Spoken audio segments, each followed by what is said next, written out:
iHeartRadio, and I hope you do too. Quiet on set. Let's get ready for the show.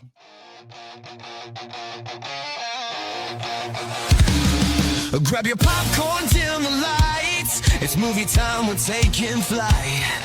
From the silver screen to your earbuds here, we're diving deep, so lend your ear. Action, drama, comedy, gold. Stories fresh and classics old. We'll break it down, scene by scene, from indie gems to Hollywood dreams. Roll the credits, let's begin. Talking movies, where do we fit in? Heroes, villains, twists and turns. The love for cinema always burns. Roll the credits, it's time to see what makes the movies magic for you and me. Hello, everybody, and welcome back to Popcorn and Root Beer. As you can tell, we have traded out the blonde hair for the long hair. Steve, unfortunately, was unable to record this show with us, but Jake here hosting away, joined by our friend Trash Sandwiches. Trash, welcome back to the show. How are you doing? Thank you. I'm doing fantastic. It is great to be back, although I am no longer of the long hair persuasion. It looks great on you. Thank you. I do it every so often. It was time, but I was like, we're doing it anyway. But happy to be here. It's been a minute, and I'm glad to be talking music. It's going to be fun. We have some takes. We already have some takes. we have had some takes already. And like you said, like we said, you're back on the show. We're glad to have the family back together. Speaking of family, make sure you guys check out the IBT Entertainment Family. This is our brand new free to join way to gain access to chatting with our viewers and our analysts, as well as entry into our memorabilia giveaways. If you guys want to support the family even more for $3.99 a month or $36 for the year, you get exclusive access to our monthly betting model, as well as our full betting entertainment picks all across the board. That's myself, Trash, Steve, Seth, and all of the guests that we bring on the show as well. This also gains you entry into our award shows and Survivor Leagues. That's right. We have our Survivor 50 community contest going on currently. I am sitting in second place, which is amazing since I have not watched a season of Survivor since 2010, but I digress. Not only do you get membership to the entertainment side of things with the entertainment family, but you also get access to our football family, racing family, and golf family, where you can deal with more of my face and voice over there. If you guys are interested in joining this, it is in-betweenmedia.com/chat or with the link in the episode description. Trash, you're killing it over in the PGA one and done contest that we're running, above me, which is a tough look. Me and Mike, both of us. Ian is in the others category, I believe, as well. So what's your secret? What do you got that we don't?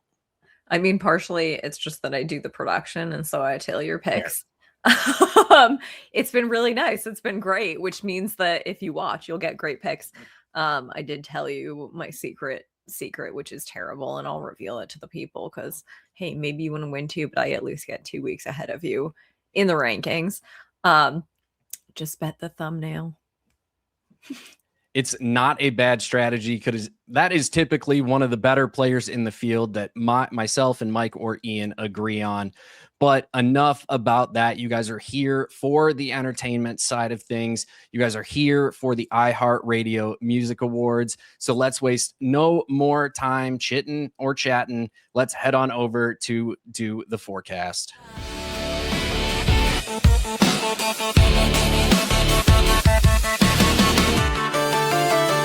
Before the numbers hit the screen, before they say what it all means, you can feel it in the air somehow. We're calling it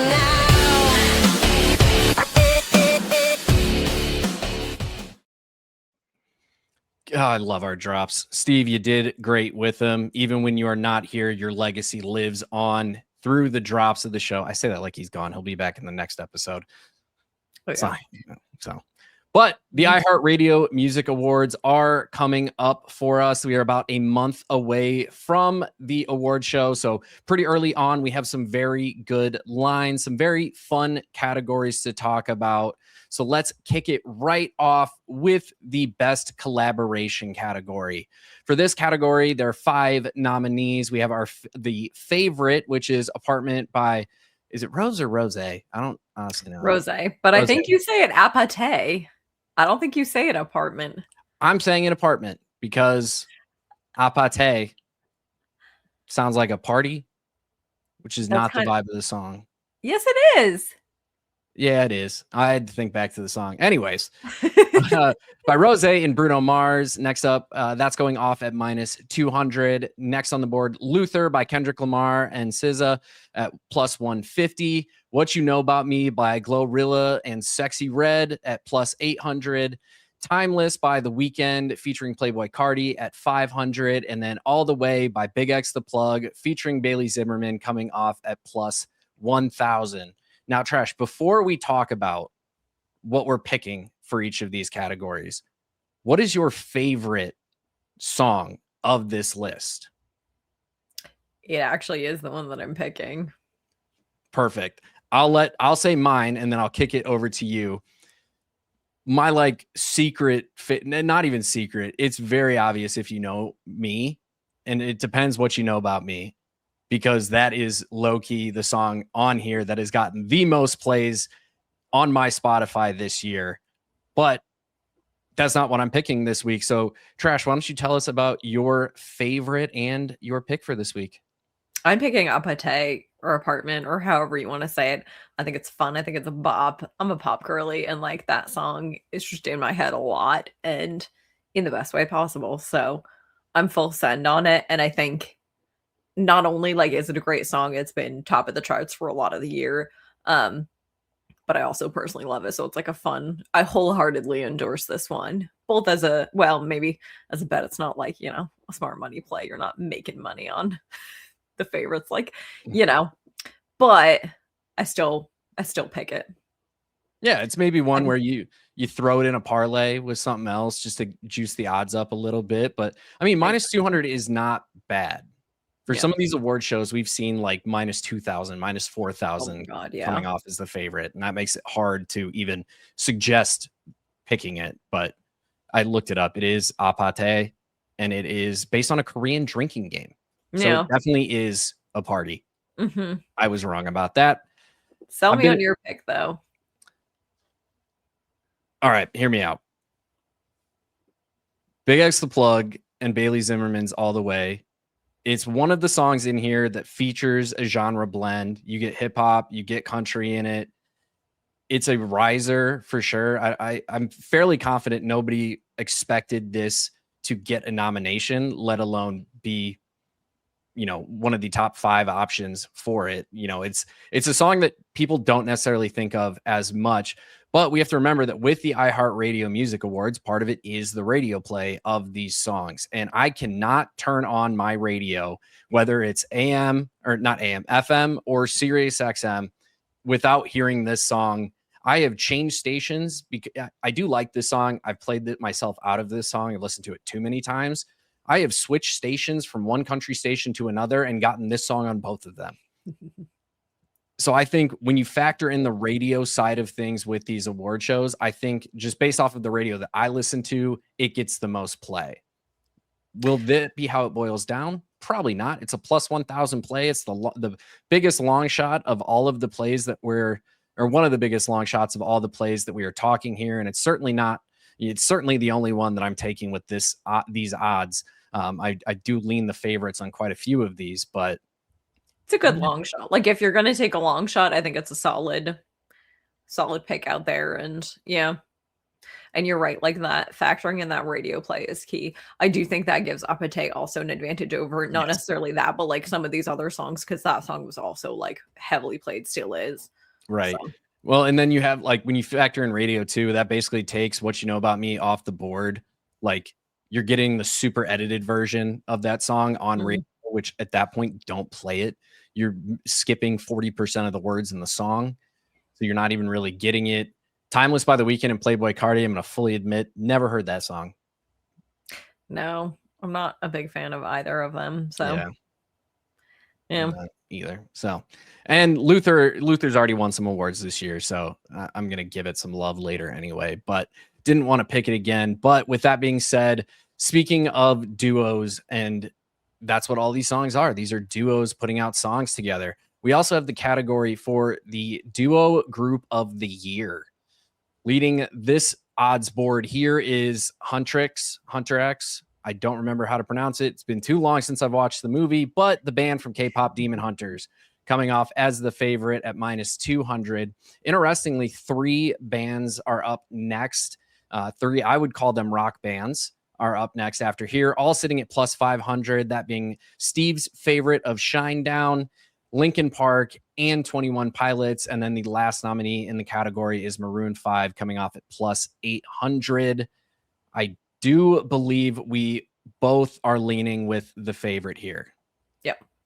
Yes. Huntrix. I do believe is how you say it. That's what I thought. I said it and then I was like, it's one of those things where I was reading the word as I said it and like it just didn't look right for how it sounded. So no, it's very second guess myself. You're all good. I do think like I had to give Shinedown a little love here in our banner for Steve, of course. Can we just like, what has Maroon 5 done for us this year? Nothing. What has Linkin Park or 21 Pilots done for us? Like Shinedown has had actually some like they're not starting, but like they've had some like moments this year. Like Steve would defend that wholeheartedly. So I'll give him that. But like some of these other bands, they just what are they doing in this category? And I think this is one that like it's clear it was very high up at the Grammys and like it's going to get a lot of flowers. And I think this is a good one for it. I think it's going to win. It's the favorite for a reason. And yeah. When you ask like what's Maroon 5 done for us recently, I think it's very fair to say not a lot. Even the album that they released in 2025, which is likely, partly leading towards this nomination, Love Is Like, it was the name of the album. For the most part, critically panned. Metacritic, it's sitting at 46 out of 100. The only site of the top reviewers of music to give it a better than average rating was AllMusic, which I've admittedly never looked at once in my life. They gave it 4 out of 5 stars, but past that, we have 3 out of 10, 2 out of 5 stars, 2.4 out of 10, 2.5, 2.5. It's not been popular. Linkin Park, they've definitely gained some noise after the tragic passing of Chester Bennington. Adding Emily Armstrong as the vocalist certainly can propel them a little bit.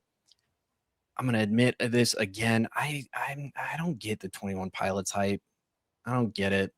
There's like a few songs that I'm like, oh, that's kind of catchy, but beyond that, that's kind of, yeah. No, I'm kind of right there with you. And I just feel like there's better nominees that could have been in this category, which is weird because I actually do think that this show as a whole has some better lists of nominees than the Grammys. And maybe that's like my Taylor Swift bias showing, which we'll get into. But I do think overall it's better. And this category is like, it's a pretty weak category for me. Like this is Huntrix to lose.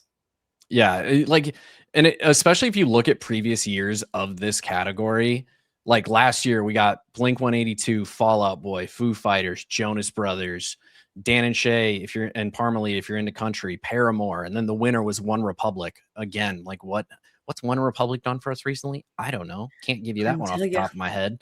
Nope. So it's it's definitely feels like an award that can go any way. I just think with the popularity of K-pop Demon Hunters, with them not getting as many awards as I felt they deserved at the Grammys, it feels like a great spot to have them. I know they didn't pan out as well at the Grammys as they should have. The nominations were there, and I guess it can't be that surprised because like the Grammys are the Grammys, whatever. But I do think then this is their award, so I support it. With K-pop Demon Hunters, it feels like a perfect transition into the K-pop Group of the Year. There is a separate award for the K-pop Artist of the Year. However, I'm going to be the first person to admit I don't listen to a ton of K-pop. And if I do, it's usually groups. It's not usually the individuals. So I decided to fade that category entirely. I'll be honest, I had stronger takes on the K-pop artist of the year than I did on the K-pop group of the year. But it's interesting. And that's why I do think I'll let you give your take first because it ties into it. So with this one, I am going with Blackpink. They are probably the K-pop group of the year that I have listened to the most. For those unfamiliar with the odds board here, it's sitting at -200 as the favorite, followed by Twice at +350, Stray Kids at +450, Atiz sitting at +500, and Hypen at +1000. Blackpink is the one of this that I have listened to the most. So I definitely let some of my personal bias get into my pick here. I am not afraid to admit that. But this is also the one where when I'm scrolling TikTok, I see TikToks about Blackpink. I see him mentioned on Twitter. I see him frequently. I've got a bunch of friends who are very into K-pop, and it's almost always like Blackpink songs on their Instagram stories. So that I'm just thinking of the popularity here. Like they are the favorite for a reason. But I know you obviously have an opinion here, so I'd rather hear your opinion. Well, so it's interesting because Blackpink is the more popular group, and I like them better. Their music, whatever. I'm going with Twice because Blackpink, like they've gotten back together this year. They did some like reuniting, whatever, for some stuff. But by and large, a lot of those members have been on their solo projects. And that's why I think that K-pop artist of the year is really interesting. And since we're on this topic, like I'll go down the odds boards on this one. We have Rose at -200, the favorite. Jin at +400, J-Hope at +700. And I should have gone in order with the odds because then you have Jennie at +400 and Lisa at +450. So you have 3 of the members of Blackpink in that favorite artist category. And I think that's so interesting. Like that, I have no idea how that's going to shake out. And in some ways, I'm glad you didn't make me pick. But I think that's going to be really interesting.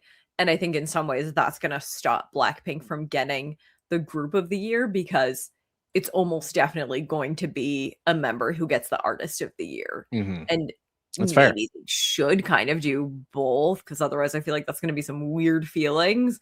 Maybe they're going to go like totally left field and do Jin or J-Hope, but like I could see Jin winning this actually. I don't know. I do think for group of the year, I'm going Twice. I think Twice is getting some good group attention right now. And having that like cohesion. I feel like Le Sserafim should have been in here. I'm a little bummed. That was like one that I think was missing from this. Yeah, it's interesting looking at some of like the nominations and how they've gone down. Like some of these awards have 8, 9, 10 nominations, and then a bunch of them only have 5. K-pop Group of the Year as well seems to be a new award for the 2026 iteration of the award show, or at least it wasn't in the 2024 show. Let me see about 2025. Yeah, it wasn't an option in 2025 either. They've done. We're new on the trend. We're here. Yeah, they've done K-pop Artist of the Year, K-pop Song of the Year, and Best New K-pop Artist. But getting the group in there for their own awards could be partially because some of these groups have gotten so much success as individuals. They want to still be able to award the groups for what they've done. I don't know. Maybe in the past, I'd have to go back and look at the previous winners, but maybe they felt that some of the artists of the year that have won this award were getting too much credit for their group contribution and less of their solo act. I don't really know. I'd have to do more research there, but it is interesting. It's kind of like separating out to give attention to both solo artists and like group artists. Yeah. I would assume so. And it makes sense, right? Like K-pop is such a booming music genre over the last few years, probably over, I would say really over the last 10 years, it's definitely ascended at a crazy rate. And then for everything else, you have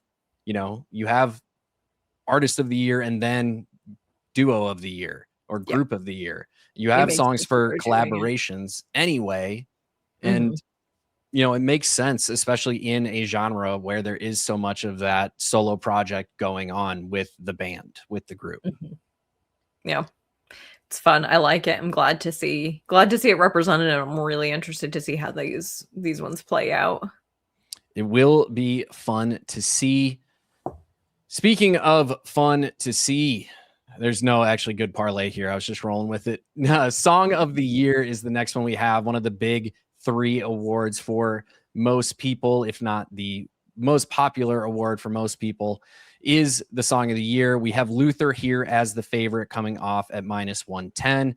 The Fate of Ophelia by Taylor Swift coming off at +250. Manchild by Sabrina Carpenter at +600. Anxiety by Doechii at +700. Good News by Shabuzi and Sorry I'm Here for Someone Else by Benson Boone coming off at +800. Ordinary by Alex Warren at +1,000. I used to love that song. I'd be glad if I never heard it again at this point in my life. And then lastly, Mutt by Leon Thomas coming off at +1,200. I think you missed the Morgan Wallen Love Somebody +900. Morgan Regardless, Wallen, it's not his best song. Yeah. It's not in contention. It's not. So we both have different opinions here. I will go first for this one, and I am going with Luther. I don't want it to be Luther. Like, if I had my choice of my favorite song on here, it would either be The Fate of Ophelia or Manchild. I'd be happy with either one of those. I prefer both of those songs to Luther. I think Kendrick Lamar is a phenomenal artist. I miss Good Kid, Mad City, Kendrick Lamar. I didn't love like the songs that he's put out over the last couple of years, like through the beef with Drake and through all of that, like have not been my favorite music that he's put out. But Song of the Award for this category has gone to the favorite 3 of the last 4 years. I am leaning it to continue that trend, though I do wish something else wins. So Trash, give me some hope that something else can win. I feel like Kendrick Lamar is a little overdone right now at awards and things like that. I don't know. Maybe that's just me. I am going with The Fate of Ophelia, Taylor Swift. It's maybe my Swiftie bias talking. I also do think genuinely that song had a massive moment, even though it came out in the last, October, only had the last few months of the year. And it absolutely had a big enough moment, I think, to win this. It was, like both this and Opalite, like they went pretty global. And Taylor Swift always kind of does. And I think like Kendrick Lamar has some of that, but it's just, there's something about Taylor Swift. I know it's biased. Is this a safe space? This is a safe space. I love Sabrina Carpenter. I think Man's Best Friend is not quite as good as Short and Sweet in some of her other albums, but I do like it. I don't think Manchild should be the song that's nominated for all of these awards. I just don't think it's the best song of that album. It's not my favorite. I don't understand. I think there's like 3 or 4 songs that I would have rathered see blow up and get all of the acclaim. And like every single one of these award shows, it's Manchild. Yeah, I think that's the downside of it just being the first single that was released off the album. And like it's had its moments in pop culture as well. Like Netflix paid like $50,000 just to include 20 seconds in the song in Love Is Blind to make fun of a guy walking out of his tux fitting. Like it's had like its viral moments, but it's like you said, it's not the best song on the album. It's not. Yeah. I'd argue it's not in the top half. No, I would back that up. I would support that. And it's fine. Like it's a fine song, but it's just like put a better Sabrina Carpenter song out here just because it's a single doesn't mean that it needs to be the one that you're like putting up for all the award submissions. Right. And I wonder, like, especially because it's based on radio play, like, would it have been better if there was a different song of hers in there? Because I feel like Tears is like much more radio play than Manchild. Yeah. And I think that should have been the first single off of the album. Yeah. That is probably the best song on the album. I am partial to House Tour. I do like House Tour a lot. I love House Tour. I think House Tour should have been the lead single. I wouldn't make an argument there because that was released as a single just about a month ago. Yeah. And Manchild being the first single, it has 6 months of 2025 to go off of for these awards, but not my favorite. No. But I love you, Sabrina. Don't get me wrong. We stand. We stand Sabrina Carpenter in this house. I just watched her Christmas Netflix special again, not that long ago, like 2 days ago. She's just like, she's a gem. She's been fun. Sabrina Carpenter stan since like her early days. You love it. You absolutely love it. Lastly, with the iHeartRadio Awards, we have to talk about the Artist of the Year. Perhaps the biggest award at every show is always the Main of the Year of the category. So for Artist of the Year this year, yet again, as the favorite, we have Kendrick Lamar, Taylor Swift next up at plus 200. Then we have Sabrina Carpenter at plus 500, Lady Gaga at plus 600, Bad Bunny at plus 800, Jelly Roll at plus 1200, Tate McRae at plus 2,000, and then Chris Brown and Benson Boone at plus 2,500. A Chris Brown reference in 2026. I can officially say we've seen it all. How? I want to talk about what have you done for us recently? Yeah. Why? The last like Chris Brown anything that was released that I had fun with was the Freaky Friday song that Lil Dicky had him feature on. And that was 2018, 2019. Think of that. I think of like old school Chris Brown. Like I couldn't tell you anything in the last like 15 years, 10 years solidly. I can't confidently think of a Chris Brown song where he was my favorite part of the song. Actually, that's not true. I said that, and there's a G-Eazy song that he sings on that I actually do think he's the best part of that song. But I digress. You and I have takes. We share one of those takes. I will let you take it away as our resident Swiftie. It's Taylor Swift. It should be Taylor Swift. It has to be Taylor Swift. Taylor Swift. When Taylor Swift puts out an album, it is a moment. The world stops. The world listens. And this was absolutely no exception. And people, I think, like it was bigger than the Tortured Poets department in a lot of ways. And that was huge. And she was in the middle of the Eras Tour. Like, it is big. It is the album that we needed. And I just like, I don't know how this can go to Kendrick Lamar because there's something about it that I'm like, and it's not an anti-Kendrick Lamar thing. It's just like, I don't see him as a like artist persona. Like his music doesn't permeate the culture. I feel like in the same way that Taylor Swift does. And I feel like when it does, it's like around things like that feud and whatever. And it's just like, maybe people feel the same way about Taylor Swift and like when she's all in her drama that everybody else feels like is their drama. But there's something about it where I'm like, I don't know. Kendrick Lamar, like, there's something like it just his recent stuff hasn't like hit for me in the same way. And it feels like it's like trying to do something that doesn't succeed. I don't know. It feels like he's constantly trying to create a viral moment. Yeah. Which is like, I'm gonna connect this to Dancing with the Stars because that's something that my wife and I both watch. We love it.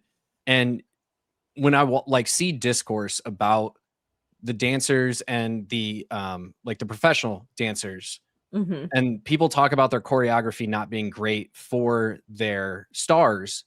And a lot of it is that same kind of thing. They feel like they're trying to create that viral moment. And Kendrick had his viral moment. He's had viral moments for the last couple of years. I think it's fair to say that 2024 was probably a bigger year for Kendrick, right? Like, I don't think that was his moment, his year. And Taylor Swift won this category in 2025 based off of 2024. Also won it in 2024 based off of 2023. Like, it's been Taylor. It continues to be Taylor. So Taylor not being the favorite here after beating Kendrick last year and the year before, I believe. I actually don't remember if he was nominated in 2024. He wasn't, but being on a heater like this, you don't step away from a heater. Taylor's on a heater. It's going to continue to be on a heater. This album, heater. And Kendrick's music isn't like, if I were adjusting these odds to where my preference is on these artists, Kendrick's probably like sitting at like plus 800, like around where Bad Bunny is. Yeah. And I would bump I'd put Bad Bunny above. Yeah. I'd go Bad Bunny over Kendrick Lamar. I would go, like, if I were picking a song to listen to in this moment right now, especially based off the recent music, Kendrick is probably only ahead of Chris Brown and maybe Benson Boone for me. Definitely ahead of them. I don't really listen to any Jelly Roll, but I feel like all the others, yeah. Yeah, you hit it. It just doesn't make sense that Kendrick is the favorite, in my opinion. Go ahead and let us know down in the comments why you disagree. I know you will. You guys have done it before, so keep that up. Do it But again. Trash, you have another artist that you would like to sprinkle on a little bit here. Yes. And this is like, we gotta rep with Steve as well because he's not here. It's Lady Gaga at plus 600. I think she's also a solid shot to win it. I do think, like, if somebody who's not Taylor Swift is going to win this, and especially if it's not Kendrick Lamar, it's going to be Lady Gaga. I see her winning it over, like, Sabrina Carpenter, Bad Bunny, anyone else. I think she's definitely had a year. And, like, as much as I kind of wish Mayhem came out a little later, because I do feel like it just got not even, like, overshown, but just, like, it fades from memory a little bit more because it came out a little earlier. But I do think, like, this was her year. This was fantastic. As a funny aside, my coworker who's like a boomer, like, can't figure out how to attach something to a Gmail. Anyway, she's going to see Lady Gaga next weekend. And I was like, oh, you're going to the Mayhem Ball. She's like, oh, a ball? Mayhem? Like, you don't deserve to see Lady Gaga. You don't. I'm happy for her. I'm just jealous. It's fine. She'll tell me how it is. But yeah, I do feel like Lady Gaga is kind of the next favorite in my mind. Yeah, I would agree. If I was picking somebody else to, to sprinkle a little bit, it would be Lady Gaga here for sure. And when you talk about artist of the year, right? Like, it's not musician of the year, it's not vocalist of the year, it's artist. And Lady Gaga doesn't put something out without it being art. Where some of these other nominees I can't say the same about, but I don't want to dog on anybody too hard. Go ahead. Are we dogging on somebody? No, we're not dogging. We're just going to shout out two of the nominees, and mostly with Lady Gaga flair. The Bad Bunny halftime show and the Lady Gaga cameo at it. I loved it. It was fire. It was great. It was so good. I'm not over it. It's all good. It was great. I loved seeing all the discourse and just all the people who thought they'd be up in arms, like loving it. And then people who thought they'd love it being like, better than I expected. Like that, when that happens, yeah, the NFL made the right choice. Like, no, for sure. Not a Kendrick guy. Loved when Kendrick had his halftime show. It is just the way that things go sometimes. But enough of that. We have some other picks that we are going to give you guys. We are going to head on over to Kalshi for those. So we will see you on the other side of this drop.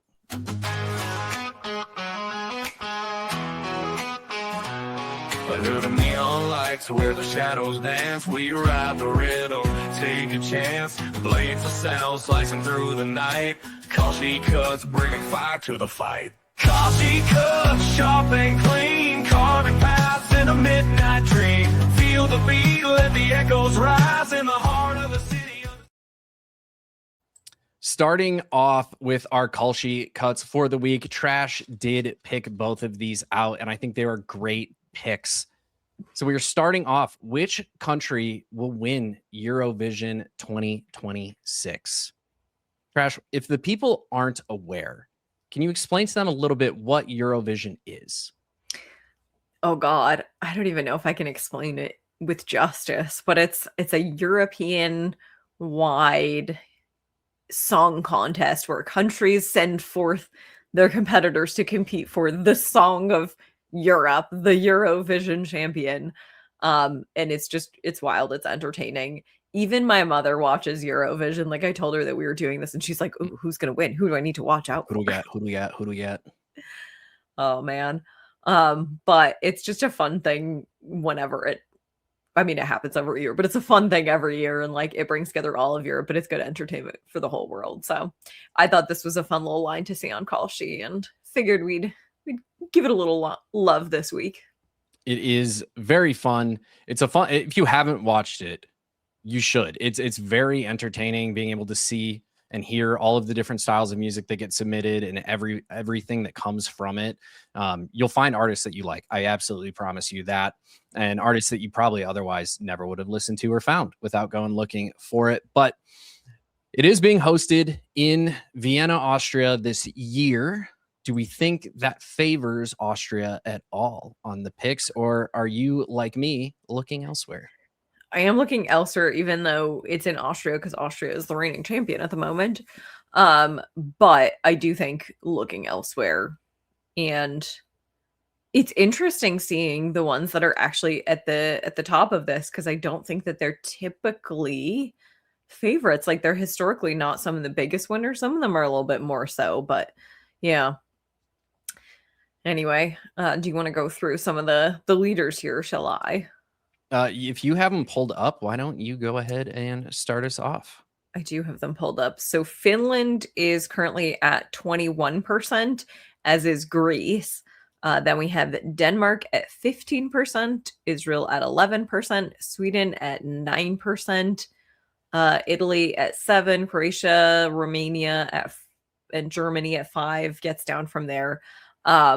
But this is when we're like typically the Nordic nations do really well. Yeah. It's funny.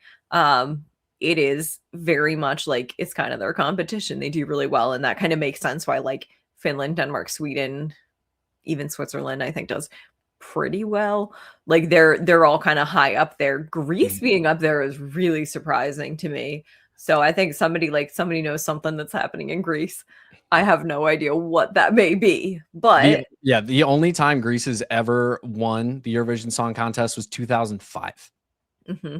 Whereas you have, like you mentioned, Sweden is a 7-time winner, tied with Ireland. Irish pride, represent. I'm Irish. That's all I'm saying. You have France, Luxembourg. Interestingly, Luxembourg on the list. Haven't won since 1977, but 5-time winner of the award. United Kingdom and the Netherlands, also 5-time winners. And you have, like you said, you have Norway, Denmark, Switzerland, Austria, all 3-time winners, all very recent winners as well, with Austria, Switzerland, and Sweden being our last 3 champions of this award. So, I think you and I both looked a very similar place into these Nordic countries when we were deciding what to go with. So I saw originally you had 2 countries listed. You did narrow that down to 1. And the one you took off is the one I picked. So I'll let you go first here. Yeah. So the one that I kept is Sweden. And that is because Sweden is like the winningest nation. And, like it's the favorite. And the other thing that the Swedes have going for them, think about commercial pop. Think about Max Martin. Think about where Taylor Swift just made Life of a Showgirl. Like Sweden always is known for their music production. Zara Larsson, she's Swedish, is she not? Like they consistently have good music, not just in Eurovision, but beyond. And actually, if I'm not mistaken, I think Zara Larsson maybe was in Eurovision. I don't know that she was a winner, but I feel like she was in it. I think that was kind of like one of her launch moments. Anyway, but yeah, so I'm going Sweden on this. I did initially have the other one that you had, which I think is not a bad choice, but I feel like I'm giving Sweden a little edge here with some of their like broader commercial success as well in the pop sphere. Well, actually, she actively boycotted performing here in 2024. No. Zara Larsson did. Due to her objection to Israel's participation amid the conflict in Gaza. So I wonder if that's locationally based. I'm not aware of where it was being hosted in that year. However, it does look like she has been one of the nominations before.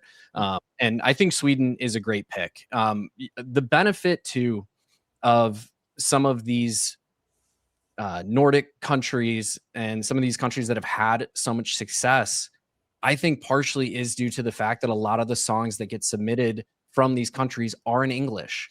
And say what you want about the English language. I'll admit it's stupid. We say some dumb shit. We have weird words.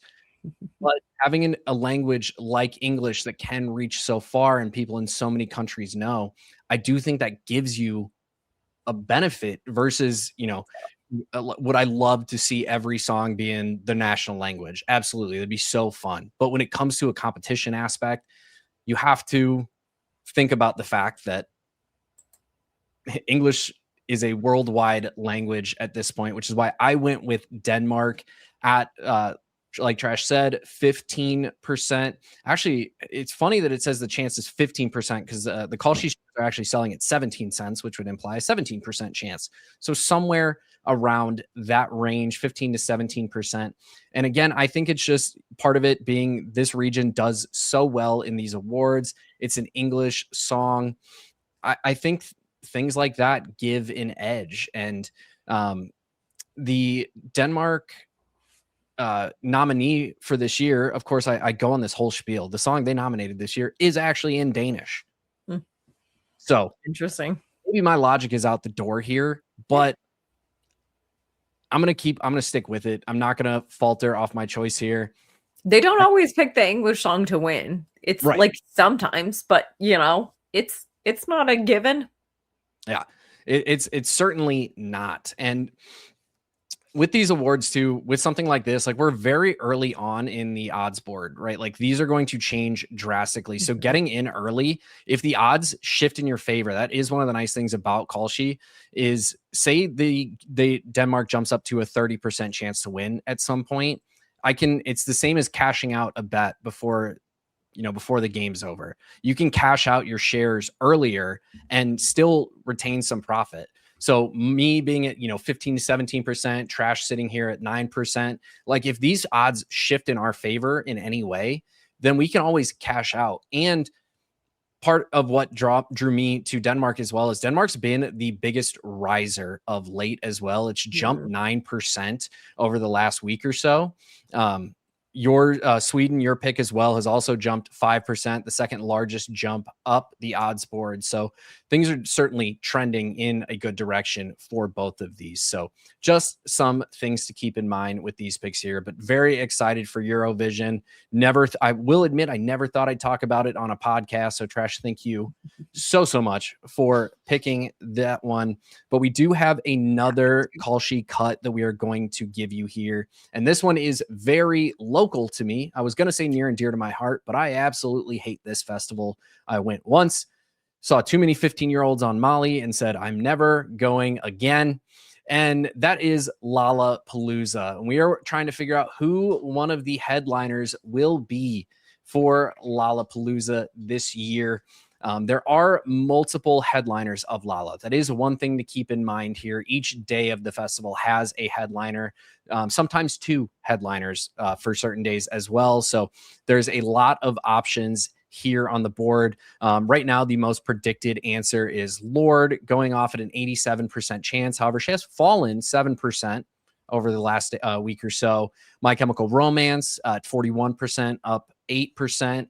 Lady Gaga down 4%. And then you have Metallica, Arctic Monkeys, Doja Cat, Maroon 5, all hovering between 15 and 20%. And then some of your sub 10%, around 10 or lower options on here. Ed Sheeran, Bruno Mars, Tame Impala, Bad Bunny, Post Malone, Olivia Rodrigo, Ariana Grande, The Weeknd, and Guns N' Roses. So certainly, a list of names that is inclusive of multiple different genres, artists of all ages, all backgrounds. And that is one of the things I will give Lolla credit for. They have done a really good job of that over the last few years. Seeing people that I knew who I know are going to Lolla for like country artists that are there or pop or R&B, anything like that. And then watching them go to a Lorna Shore concert while they're there. If you're not familiar, Lorna Shore is a deathcore band. So very heavy, no clean vocals, fast music, heavy stuff. So seeing that at this festival is not uncommon. You will see artists from all different genres there.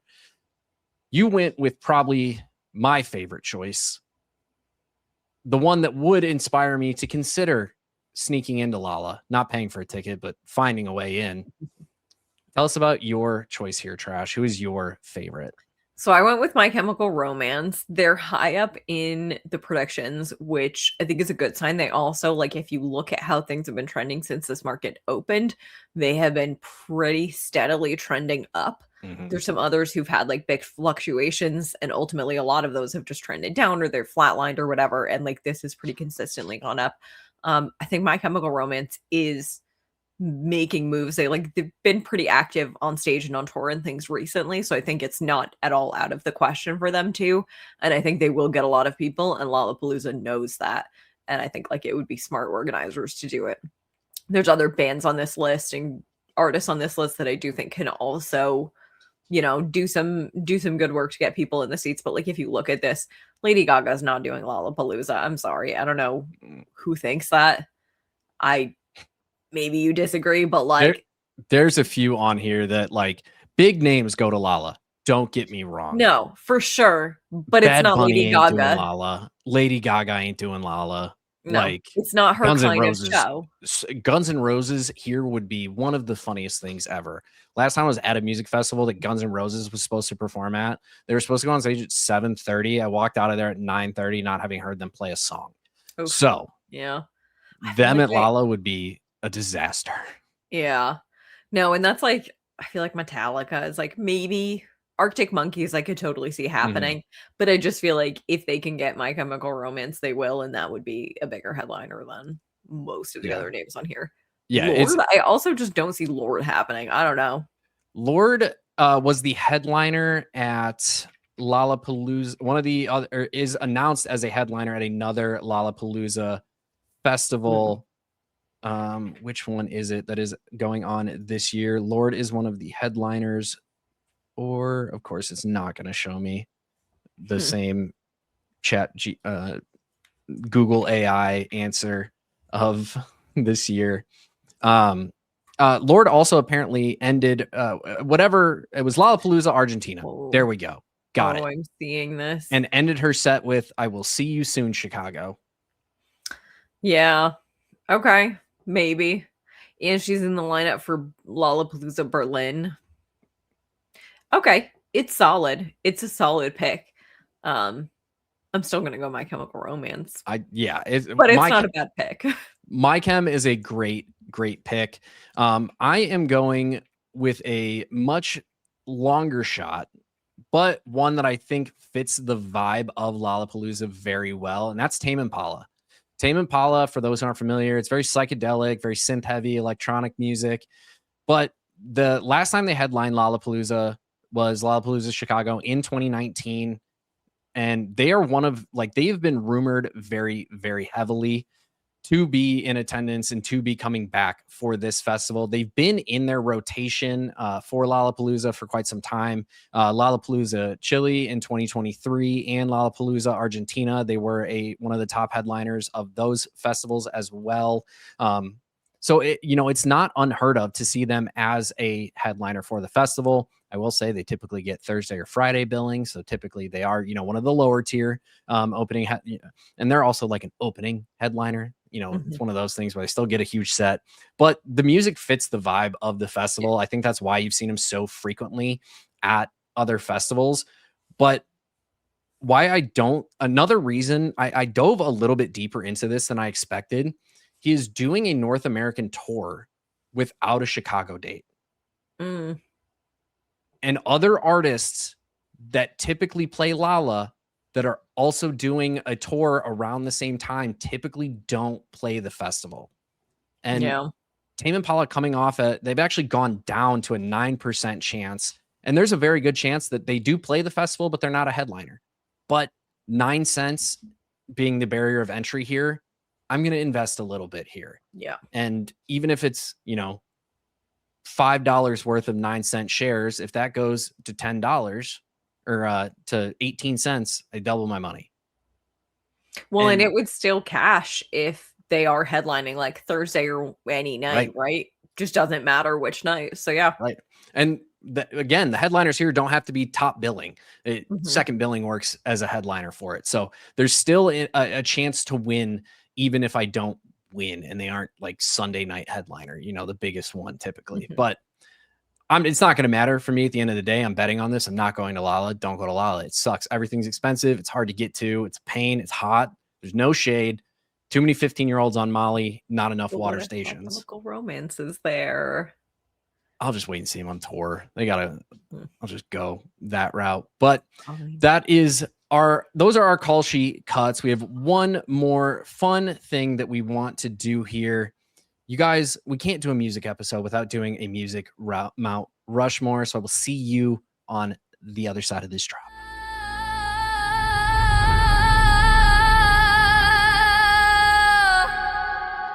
Yeah, we're counting down, counting down, counting down now. Who owns the moment? Who owns the time? Yeah, we're counting down now. Who owns the moment? Who will win this time? Not my favorite of our drops, but kind of one of my favorite of our drops all at the same time. But with our Mount Rushmore this week, we are doing a Mount Rushmore of musical artists. You can only pick one artist in your chosen decade, and you only get their music from that decade. We have one artist that is shared. We did pick them for the same decade, so that is fun. Otherwise, we have very different choices for our Mount Rushmores. But Trash, why don't you kick us off with your Mount Rushmore? Yeah, so first I'll go with the one that is shared because it's probably no surprise that Taylor Swift is on both of our lists. Yep. And it's specifically 2010's Taylor Swift. Now, yes, she has had some great albums in 2020s, and I thought about going 2020s Taylor Swift. I did too. But I do think like Speak Now, Red, 1989, Reputation, Lover, that chunk, it's going to be Folklore, Evermore, Midnight's Tortured Poets Department, Life of a Showgirl, like 9 times out of 10 for me. Pretty easily, pretty handily, every single, like, so I think you have to choose 2010's Taylor. Going back to the 2000s, I went with Britney Spears, my girl. She's here in the thumbnail. Britney, like 2000s Britney was a legend. It's icon, like truly an icon. Yeah. And you miss out on like her first Baby One More Time album, but then you get Oops, I Did It Again, Britney, In the Zone, Blackout Circus. Like it is a solid chunk. Easily the best chunk of her discography. Yeah. I would say so for sure. From there, moving back 1990s, some Backstreet Boys. And this one was hard. The 90s was hard. Yeah. In general. Yeah. I thought about it a lot. Like, I don't know. And I thought about, do I do a 2020s instead? Anyway, I did go with Backstreet Boys because you get Backstreet Boys, Backstreet's Back Millennium.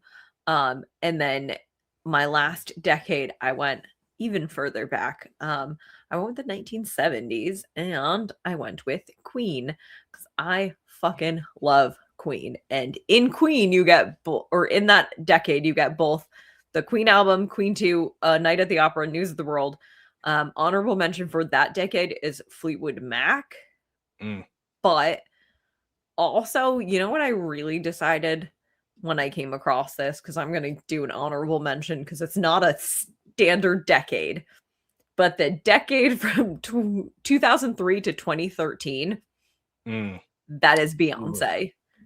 That is Dangerously in Love, B-Day, I Am Sasha Fierce, 4, and Beyonce. And like that is, you cannot beat that album, that era of Beyonce, but it's broken up, so I couldn't choose it because it didn't have quite enough in either of those. We'll do that one of these days, like on another music episode. We'll do that where we create our own decade just to fit the artists that we want to fit in there, just to get those chunks of their discography. But I think you have a great list. You have a lot of bangers in there. The aux is going to be fun at the party still. Like you're still going to have a good time everywhere you go. An important thing to remember, people, is the 2020s, the first year of the 2020s is 2021 when you do actual decade breakups. So, I may have fucked up on this one then. Well, with Taylor for the 2010s, that still gives us Folklore and Evermore, her 2 best albums. Fight Me, I'll Die on the Hill. It's never going to change. Never going to change. But that was the reason I, on my Mount Rushmore, also went with Taylor Swift in the 2010s. To continue backwards No, I'll go forwards first. In the 2020s, it's Bill Murray. You may not know Bill Murray. You may know Bill Murray, the comedian actor. Bill Murray's my favorite band of all time. I will not be swayed. I'm seeing them in May in Chicago. If you're going, let me know. Grab a beer. You're paying. Anybody listening, this is open invite to anybody listening. But Bill Murray is like country, metal, jazz, fusion, pop, rock. It's a little bit of everything. It is whatever the lead vocalist, Johnny Frank, is feeling at the time he's writing an album. You're going to get what you get, and you're probably going to love it because it absolutely slaps. And being that the 2020s is obviously, we're barely halfway through, it felt like a good pick for this decade. And I struggled. I kept finding myself running into a situation like you with Beyonce, where it was like, if I could pick 1994 to 2004, this would be awesome. Mhm. But I was not able to do that. So to back up from there, I'm going with 2000s Fall Out Boy. From Under the Cork Tree is one of the greatest pop punk albums that has ever been written, will ever be written. And this was before I hated the way that Fall Out Boy changed their music. I don't love their modern music as much, kind of their, once they got back together in 2013, kind of the music from there. But when you have From Under the Cork Tree, Take This to Your Grave, Infinity on High, Folie à Deux, like you get 4 banger albums that truly have very few skips throughout. That one, like, it was like I wrote Fall Out Boy Taylor, and then I was filling out my board from there. I was moving things around, as you can tell. Trash can looking at the Google Doc that we share. Things got moved around, but Fall Out Boy absolutely had to be there. And what is a good Mount Rushmore without a little meme from Jake being thrown in there that's kind of not a meme at all because it unironically does slap? I'm going with Creed because who doesn't love Creed? I love Creed. Your sister loves Creed. Your mom and dad love Creed. Your dog and cat both love Creed. Seth loves Creed. Seth loves Creed.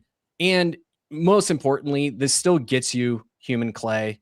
This gets you With Arms Wide Open. This gets you Higher. This gets you the Creed that you're going to want to listen to.